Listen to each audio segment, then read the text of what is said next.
Hello, I'm Dr. Heidi Horsley, Executive Director for the Open to Hope Foundation, and I'm here today with Dr. Carla Sofka. Carla, could you tell us a little bit about yourself?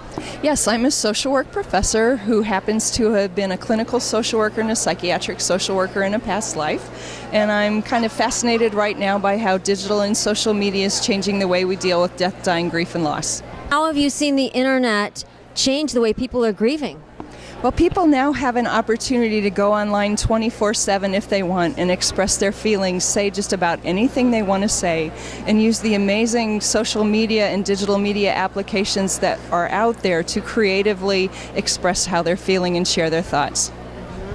And through that, what kind of things are helpful about doing that, do you think? Well, people have told me that it gives them a chance to remember their loved one who's died. It gives them a chance to share their memories, share stories, share photos.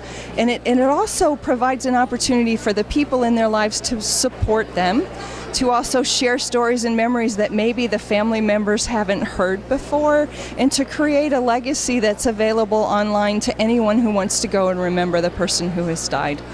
I love that, not only to give support, but to receive and to see what other people are doing so that you can kind of, say, wow, somebody else is doing a ritual and maybe I want to do that in thinking about my loved one.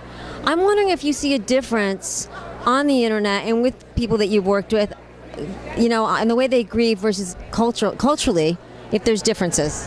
Well, and it's interesting, when you think about culture, I would think about diversity in a lot of ways. For example, you have older individuals who are new to all this technology, so they may not understand why it's important for a teenager to take a selfie at a funeral, or they may not understand Snapchat, where somebody wants to take a picture, share a memory with someone, and then 10 seconds later it's gone, or tweeting your feelings as opposed to if you're a very public person, you might want to go online and tweet your thoughts, or if you're a very private person, you might not understand why someone would find that helpful. So occasionally these things cause a little bit of conflict and a little bit of controversy, but in my opinion, that controversy just gives people a chance to talk about how one person is different from another and better understand how people grieve differently.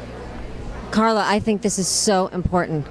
And I work with parents all the time that are not sure if their kids are grieving and don't think they are, because they're grieving in a different way because they're grieving on the internet. And I said, if you want to see how your kids are grieving, go onto their Facebook pages, go onto memorial sites where their friends have died, etc., and you'll find out they are grieving. They just aren't verbally talking to you about it. So I think this is really key, and I love what the internet has done to open up our conversations about death and dying and to normalize a lot of what people are doing. And I want to thank you for all the work you're doing and all the research you're doing on this topic and all the people that you've helped. Well, it's my pleasure, and I just want to say thank you to everybody who's taught me about how things are helping, because that's how I teach others. Absolutely. Thank you, Carla. And this is Dr. Heidi Horsley from the Open to Hope Foundation.